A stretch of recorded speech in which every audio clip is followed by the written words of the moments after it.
Have you ever felt the sting of a moment when the air in the room shifts against you? A careless jab, a sly accusation, a public insult dropped like poison on the table. Suddenly, every eye turns, waiting, almost hungry, for your reaction. Your chest tightens. Your mind scrambles for words. The urge to explain, to correct, to defend, it rises like fire. And yet, that very instinct is the trap. I've seen it, and perhaps you have too. The man who rushes to justify himself doesn't clear his name. He hands over his power. The second he explains, he kneels before his accuser, admitting without words that their judgment matters more than his own. The strong man does not beg to be understood. He lets the silence stretch until the weight of it falls on the attacker. He knows that words are not always shields, they are sometimes chains. So what happens when you refuse to play their game? Let's step deeper into that silence and discover. As we step into the first chapter, imagine standing in a crowded hall where a single voice suddenly rises against you. A sly remark, an accusation laced with poison, hangs in the air. Faces turn, eyes pierce. In that moment, every instinct inside you screams to answer, to explain, to defend. And yet, that urge, the very thing that feels natural, is the snare. It is the bait laid out for the unsuspecting. Now picture this. You rush to speak, to clear your name, and without realizing it, you step onto their ground. You enter their frame. The battlefield is no longer about the truth, but about perception. And perception is ruthless. It belongs to whoever sets the rules of the game. When you say, "That's not true," let me explain. You are not clearing yourself, you are bowing. You have admitted that their voice carries the authority to put you on trial. You kneel without knowing it, even if your words are sharp, even if your reasoning is flawless. You stand as the accused. And in the eyes of others, the accused is always suspect. The Stoics knew this danger well. Epictetus warned that it is not events that disturb us, but our judgment of them. When you rush to defend, you reveal your judgment, that the insult matters, that their view defines you. The strong man does not hand over his peace so easily. He lets silence do the work. Silence is not weakness, it is weight.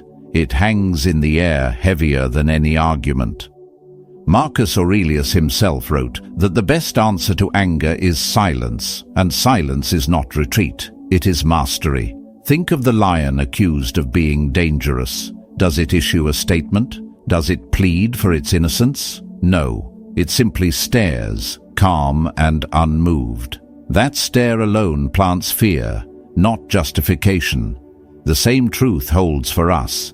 When someone tries to paint you guilty, your calm refusal to step into their frame is the strongest answer you will ever give. Only the insecure rush to justify themselves.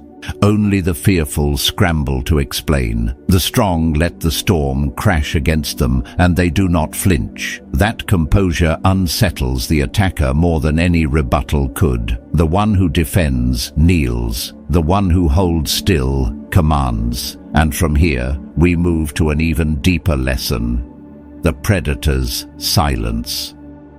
Moving into the second chapter, picture the silence of a lion resting in the tall grass, its golden eyes fixed on the horizon. It has been called dangerous, accused without defense, and yet it does not roar, does not argue, does not justify.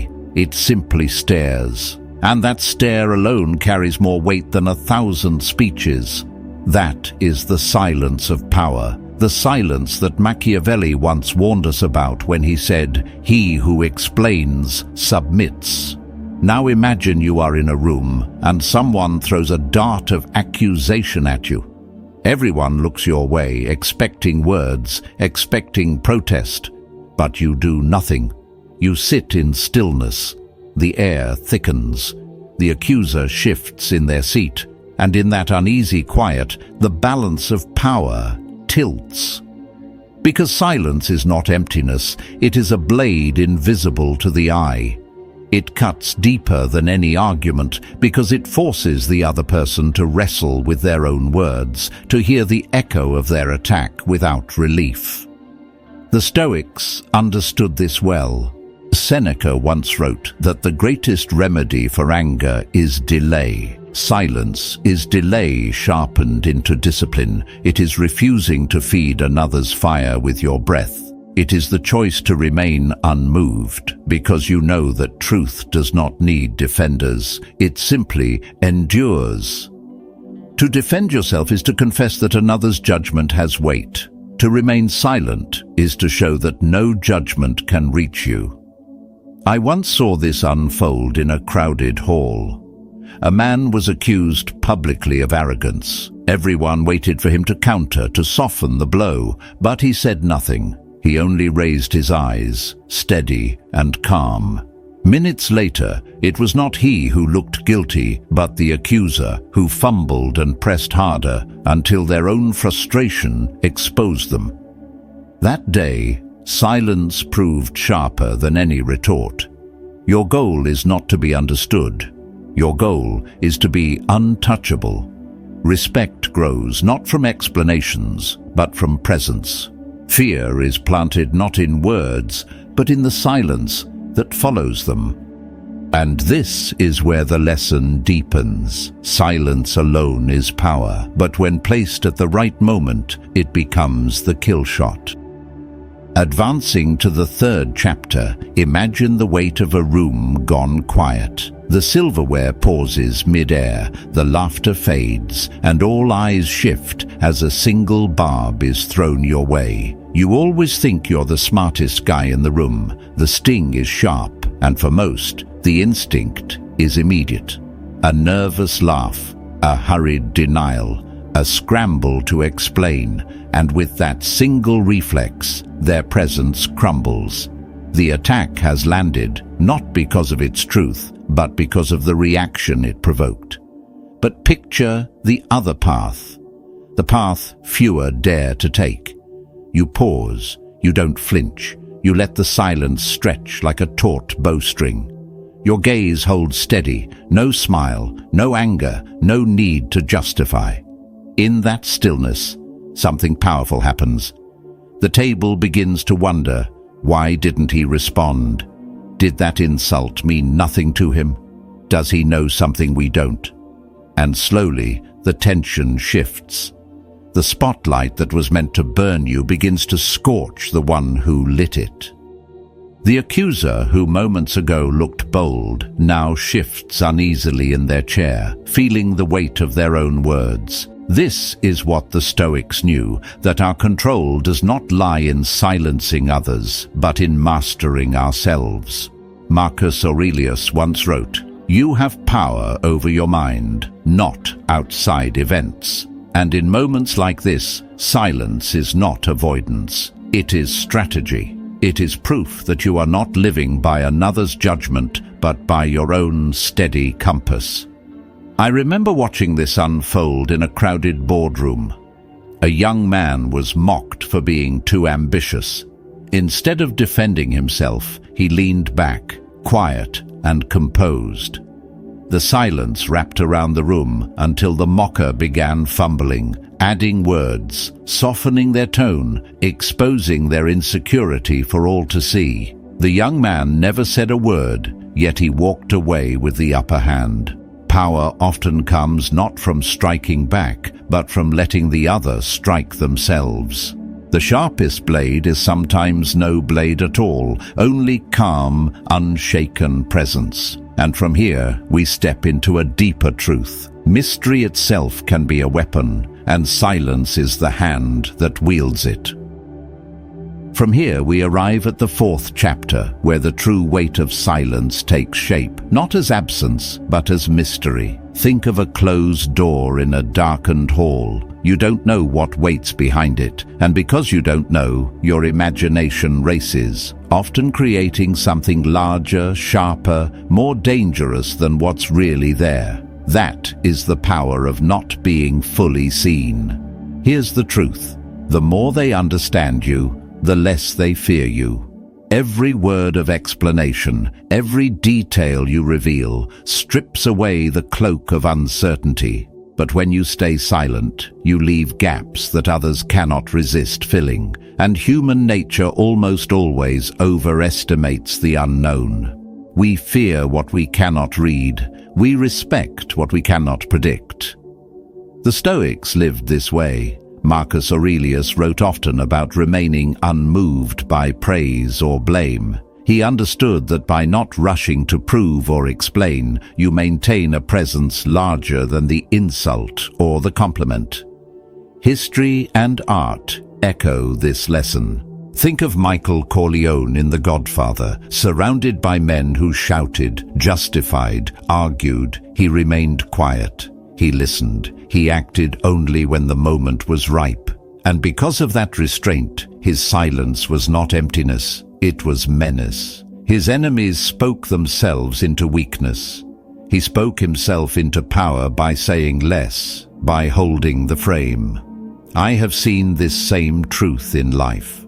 A leader who never rushed to answer every question, who allowed the room to sit with uncertainty. People leaned in, wondering what he was thinking, wondering what he might do. That curiosity became authority. Not because he demanded respect, but because mystery commanded it for him.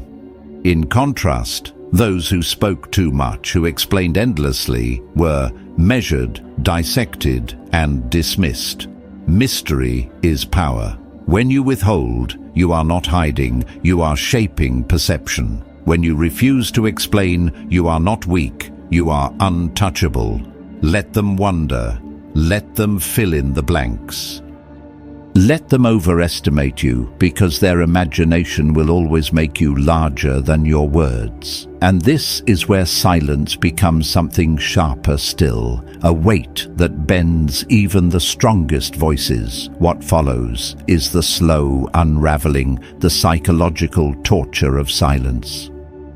Entering the 5th chapter, imagine the way silence can swell like a storm no one can see. You do nothing, you say nothing, and yet the one who accused you begins to unravel. At first, their voice grows sharper. They repeat their charge, louder, more desperate.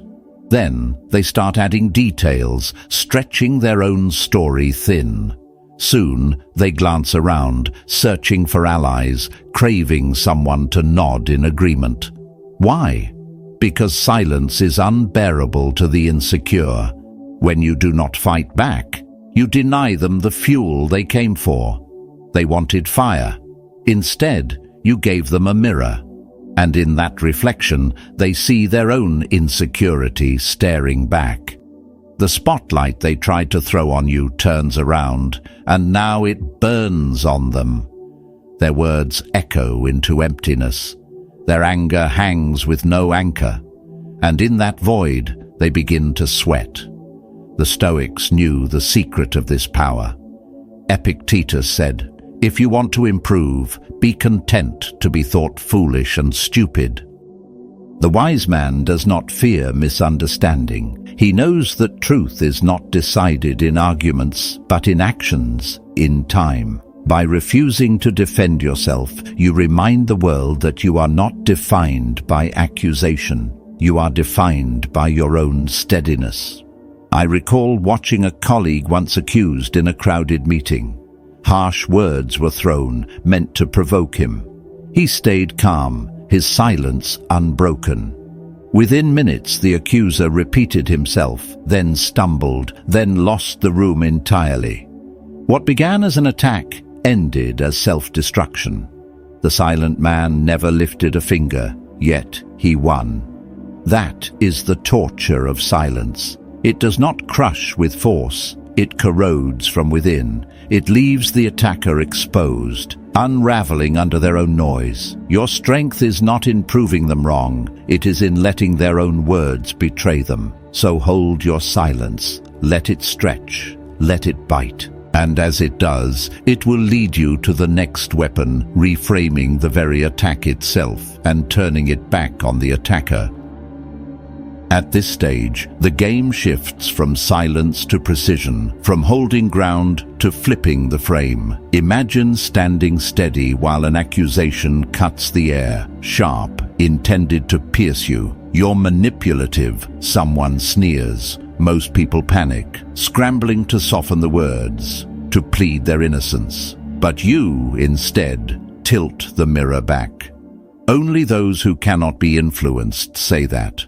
Now the blade is in their hands, and they feel its edge. Here's where power reveals itself. Not in denial, not in defense, but in reframing. Machiavelli knew this cold counter well. Never fight on their terms, redefine the terms. When someone throws your arrogant as a stone, you need not duck. You simply place it back in their palm with calm precision. Confidence tends to bother the insecure. In that moment, you are not the one cornered.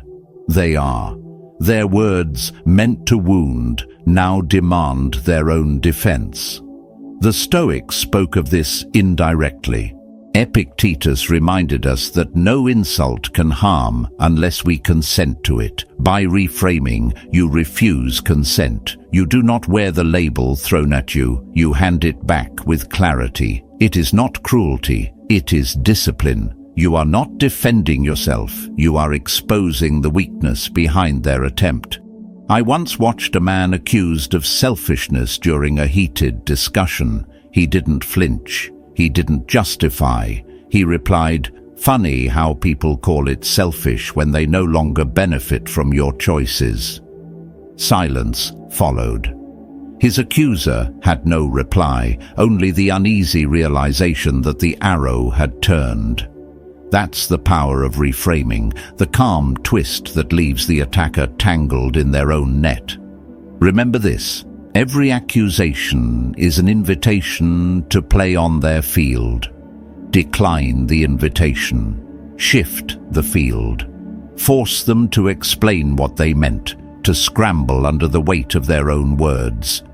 If you felt the sting of labels thrown at you, write one word in the comments. Frame. Let it be your reminder that you choose how the story is told. And if this message resonates, subscribe now to keep sharpening your silence into presence and your presence into power. Because the coldest counter is not noise, it is clarity, delivered like ice. And from here we'll see how this discipline plays out when the attack comes in public, under the eyes of the crowd. Entering the 7th chapter, let's step into the charged atmosphere of a boardroom where the air suddenly shifts. A senior manager leans forward, voice sharp, and declares in front of the entire board, "I think your strategy is reckless." The words land like a strike. The room freezes. Papers pause mid-turn, glances dart around, and all eyes fix on the one man in the crosshairs, the CEO. This is the moment where most would lean forward, scramble to defend, rush to protect their name. But he did not. Instead, he leaned back. He let silence stretch.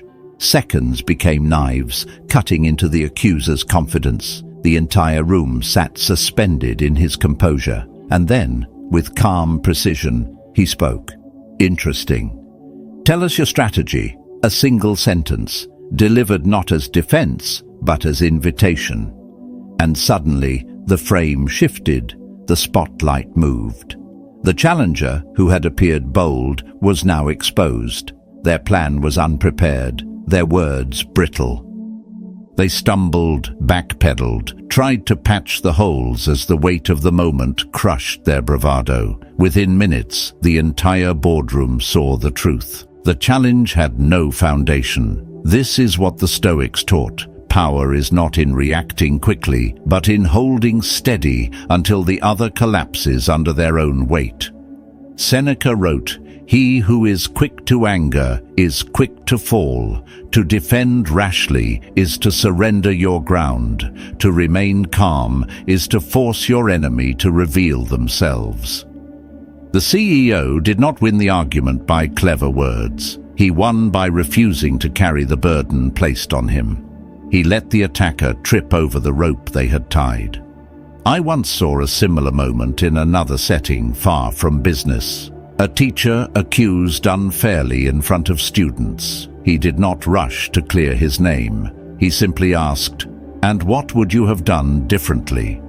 The question revealed the accuser had no answer. In silence and composure, the authority of the teacher deepened.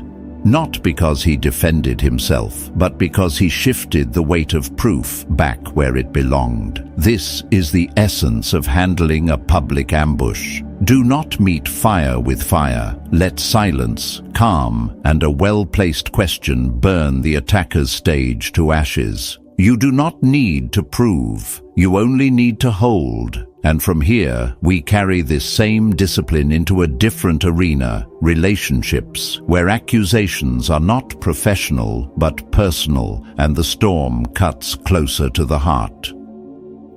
Advancing to the 8th chapter, we step away from boardrooms and strategy tables into the raw battlefield of the heart. Here, the attacks are not wrapped in corporate language, but in emotion, in words meant to pierce where you are most vulnerable. Picture a quiet evening turning sharp as your partner looks at you and says, "You don't care about me anymore." The air thickens, the accusation cuts deeper than steel, and most men panic. They rush to explain. They scramble to list proof. Times they showed love, sacrifices they made, things they gave up.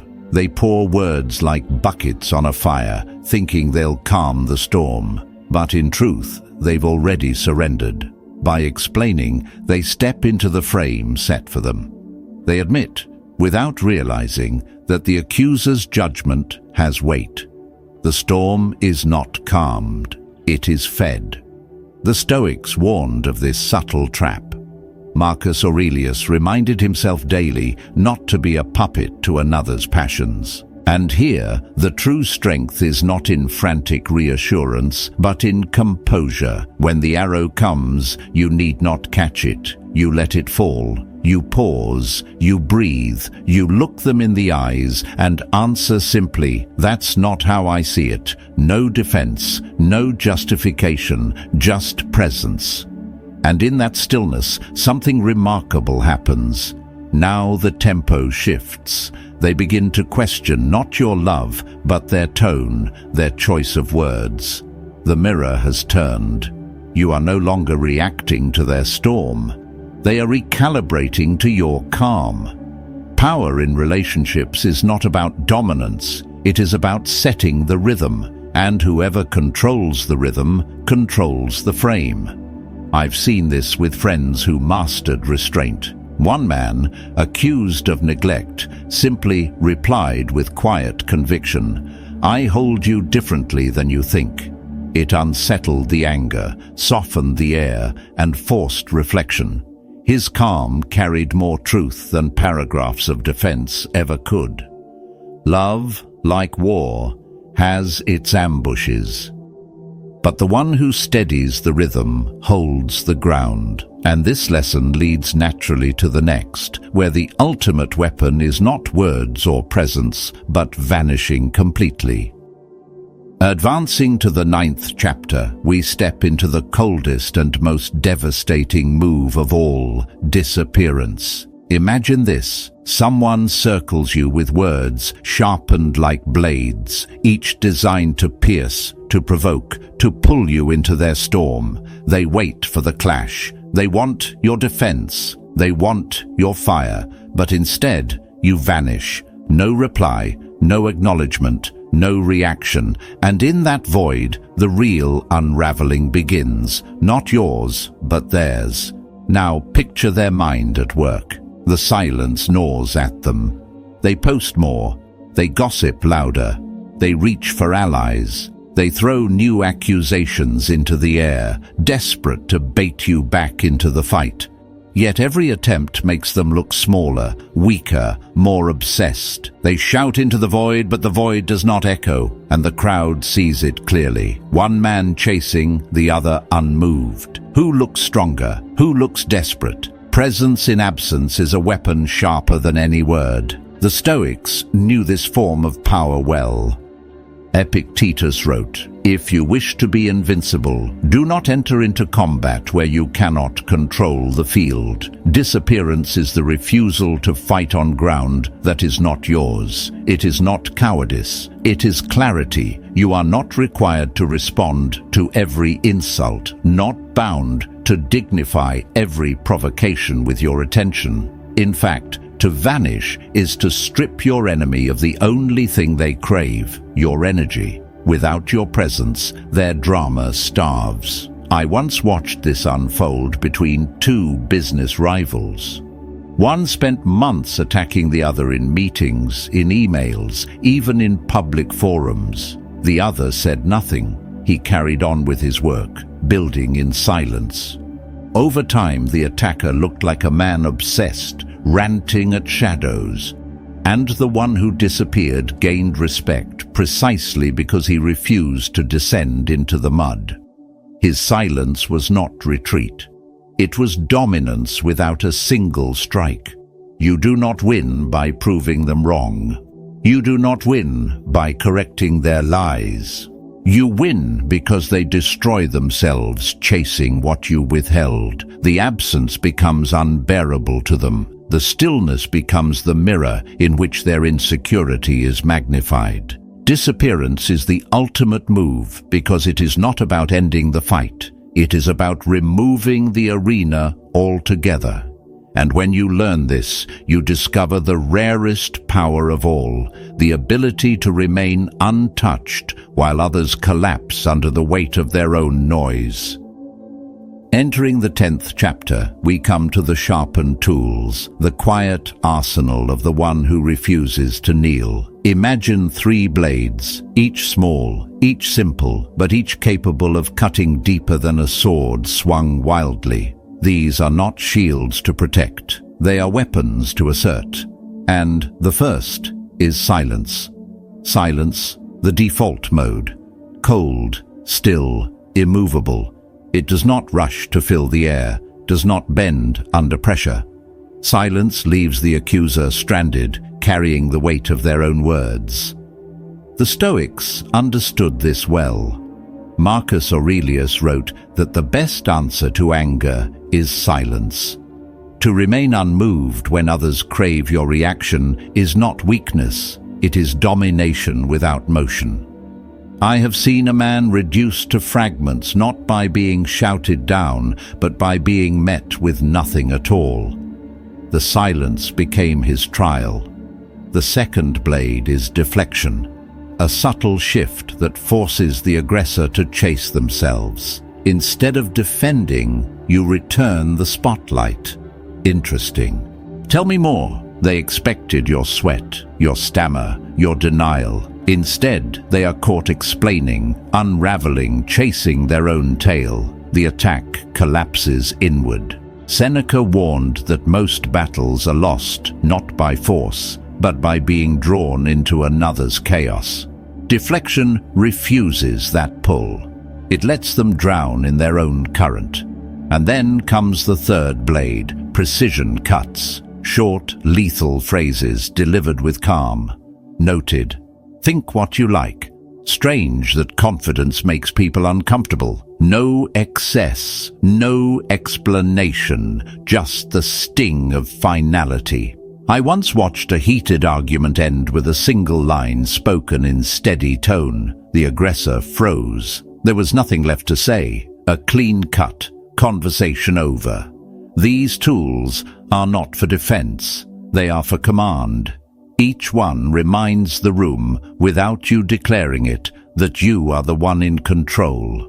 You are not scrambling to clear your name. You are shaping the battlefield itself. And from this arsenal of silence, deflection, and precision, we move towards something greater still, the cultivation of aura, a force heavier than reputation and harder to break. From here we enter the 11th chapter, where the illusion of reputation fades and the deeper reality of aura emerges. Think of reputation as a mask carefully painted for the crowd. Bright, attractive, convincing, but fragile. One rumor can smear it. One lie can fracture it. One determined enemy can smash it to pieces. And when that mask breaks, the one who relied on it is left exposed, scrambling to rebuild something that was never truly theirs. Aura, on the other hand, is not a mask. It is the weight of your being, the quiet authority that follows you into a room. Aura is not built on applause or borrowed from approval. It is born of presence, of discipline, of a refusal to kneel. Reputation depends on what others say about you. Aura depends on what no one can take away. And because it comes from within, it does not shatter when whispers spread. It endures. The Stoics warned against chasing fragile things. Marcus Aurelius wrote, "It never ceases to amaze me. We all love ourselves more than other people, but care more about their opinion than our own. Reputation is that trap, slavery to opinion. But aura, that is sovereignty. It is the freedom to stand unshaken, even when misunderstood, even when judged. When you no longer appear like a man desperate to defend himself, you send a signal far louder than words. I am not yours to define. I once knew a leader who lived this truth. He was not warm. He was not even well-liked. But he was steady. When he entered a meeting, conversations slowed. Not because he demanded silence, but because his composure shifted the entire atmosphere. People thought twice before opposing him, not out of fear of punishment, but out of instinctive recognition. This man was immovable. That was his aura. It was not charisma. It was not charm. It was a gravity that no rumor could erode. Think of the oak rooted in earth. Its branches may sway in violent winds, but its trunk does not bow. The storm cannot decide its strength, because its strength lies deeper, hidden in roots unseen. So it is with aura. It is not loud, but it is felt. It does not beg to be noticed, but it cannot be ignored. Reputation is fragile glass. Aura is tempered steel. And once you cultivate it, something remarkable happens. You no longer need to defend yourself, because when your presence is strong enough, others will do it for you, without you lifting a single finger. That is the difference between living for their approval and living from your essence. One can be broken overnight. The other makes even your silence untouchable. At this stage, the paradox of power reveals itself. Imagine standing in a crowded hall, accused in front of everyone. The words strike, sharp and loud, meant to cut you down. The natural instinct is to fight back, to defend, to prove yourself. Yet the more you argue, the more your voice rises, the more desperate you appear. The harder you push, the more isolated you seem. In trying to save face, you lose it. But now, picture the opposite. You remain still, calm, unmoved. Your stillness shifts the weight. Suddenly, it is they who feel exposed, and something remarkable happens. The crowd begins to shift. A voice cuts through. That was uncalled for. Another murmurs, he didn't even respond, and you're still going. What began as an attack turns into a defense, not from you, but from those watching. Without a single word, you gain an army. The Stoics knew this strange alchemy well. Epictetus reminded his students, If you are ever tempted to look for outside approval, realize you have already set your mind in chains. The man who needs to defend himself shows dependence on the crowd's judgment. The man who stays silent shows that he needs nothing.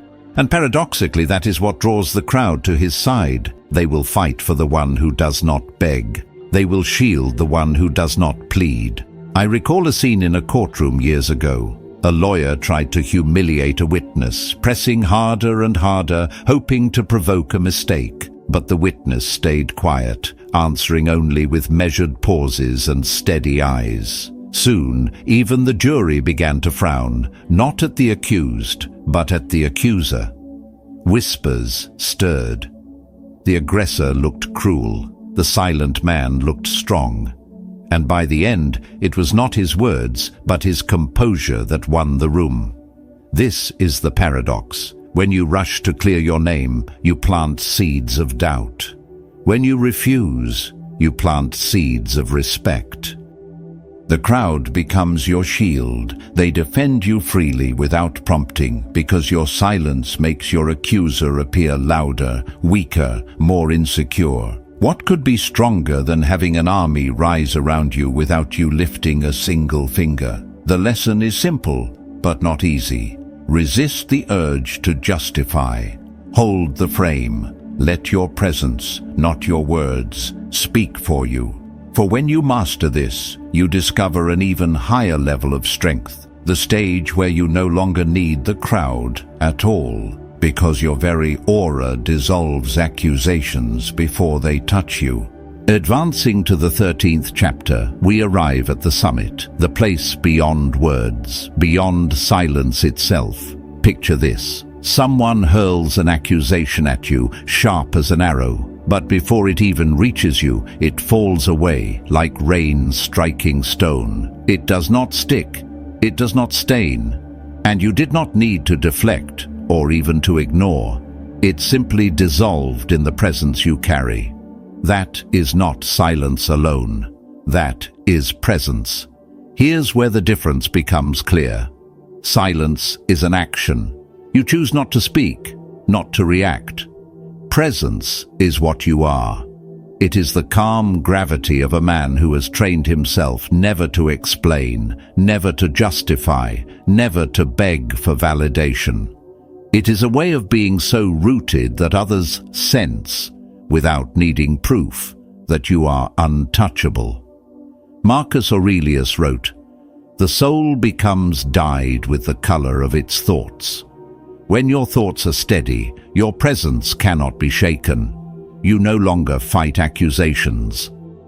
They slide off you because they were never yours to carry. I remember a man whose reputation was attacked viciously in public. Lies spread, rumors multiplied, and people waited for his defense. But he never lifted a finger. He moved forward steadily, untouched by the storm around him.